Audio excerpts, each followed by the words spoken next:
In the previous video, I introduced you to Newton's second law for rotation. Newton's second law for rotation is the basic physical principle governing the rotation of objects. Here's the idea. Let's say that we have an object here that can rotate around this particular center of rotation. And let's say that we have one or perhaps multiple torques acting on the object, and that sum over torques here represents the net torque on the object with respect to this particular center of rotation. Let's also suppose that the moment of inertia of the object with respect to rotation around this center is I. Newton's second law for rotation then says that the net torque acting on the object equals the moment of inertia of the object multiplied by the angular acceleration of the object. Here's the example problem we're going to do. We have a solid globe which is restricted to rotate on a fixed axle, and the axle is indicated here and here. The idea is that the axle is running through the center of the globe. So what someone has done is to come in and wrap a cord around the equator of the globe, and then the hand here is going to pull on the cord in such a way so as to maintain a 10 Newton tension in the cord. We're going to say that the globe has a mass m and radius r. Those are given.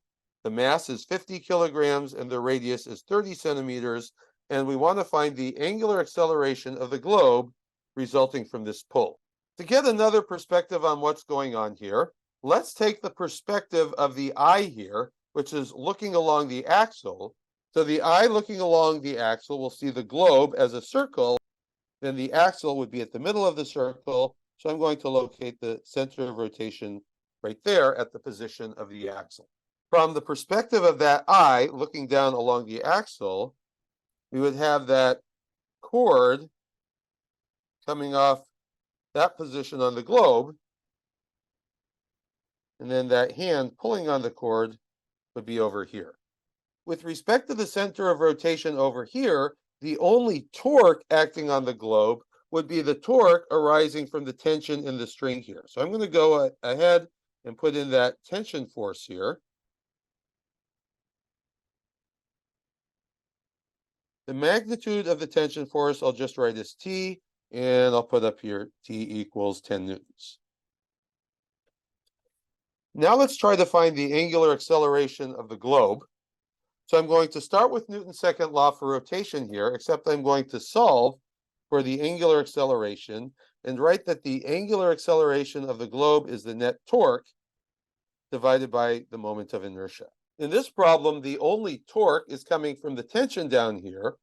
So the sum over all torques will just give us that one torque from the tension. So we have then that the angular acceleration is the torque from that tension divided by the moment of inertia. Let's start by figuring out what that moment of inertia is. So in this problem, our object is this extended object, that solid sphere. And in this class, anytime we have a rotational motion problem involving an extended object, it's going to be an extended object with a fairly simple standard shape, of which a solid sphere would be an example. So how do we get the moment of inertia? Well, what we do is we look it up. So this is not the physics book for this class. This is a different physics text. But this physics text and yours and all of the others are going to have a table like this, which gives the moment of inertia for certain standard shapes. Okay, so right here, we have the moment of inertia for a solid sphere, and you can see that that would be 2/5 multiplied by the mass of the sphere multiplied by the square of the radius. So I'm just going to take that formula and use it for this problem here. Okay, so the moment of inertia of our globe is 2/5 the mass times the square of the radius. We'll use that just in a moment.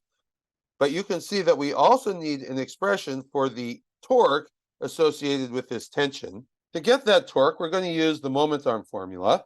So remember that a torque can be calculated as plus or minus the moment arm multiplied by the magnitude of the force. Now, one thing we should do here is define a positive direction for rotation. So I'll just take the standard choice, which is to take counterclockwise as the positive direction for rotation.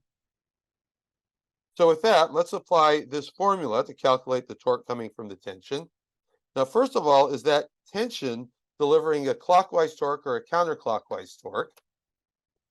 So imagine that this cup is kind of like that sphere in the problem, and I'm going to apply a tension to that handle on the cup, and I hope you can see how me applying a tension to the handle here is like that string over here pulling on the bottom of the globe, and when I pull, you can see that the cup rotates counterclockwise, so this would be a counterclockwise torque, so we're going to circle the plus sign there. Okay, so the tension delivers a positive torque. So I'm going to write now torque from tension is plus. Okay, now what's the moment arm? So remember how to get the moment arm? To get the moment arm, we draw an infinite line through the force vector. Then we go to the center of rotation, and from the center of rotation, we drop a perpendicular to the line of the force. The length of that perpendicular is the moment arm, and you can see that in this case, that moment arm is going to be exactly the same as the radius. So I'll come up to here and put in that the moment arm is the radius, and then the magnitude of the force would be the tension in the rope. So now we can put everything together.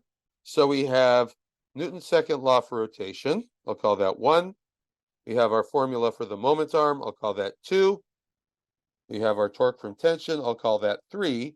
So now let's say I put 2 and 3 into 1.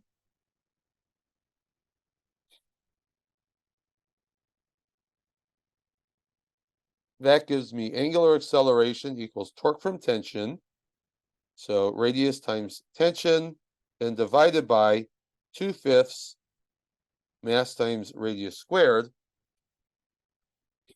Now, radius divided by radius squared gives me just radius in the denominator. Then I'm going to take the 2/5 here, flip it over to get 5/2, and then the rest of this expression is tension divided by the product of mass and radius. And now let's make our substitutions. So we have angular acceleration is 5/2. The tension is 10 newtons.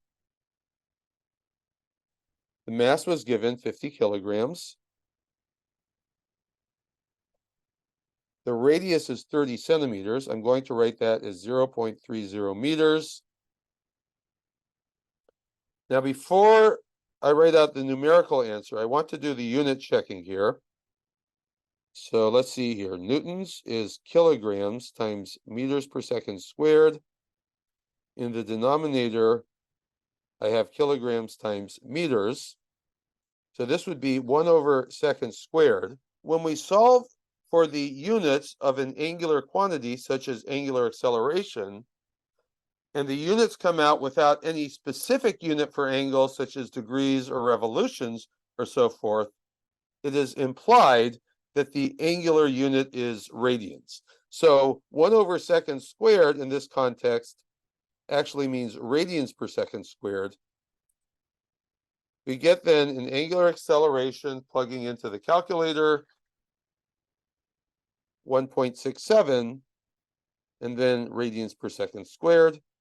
And now we have done our first example problem using Newton's second law for rotation. And in the next video, we will do one more.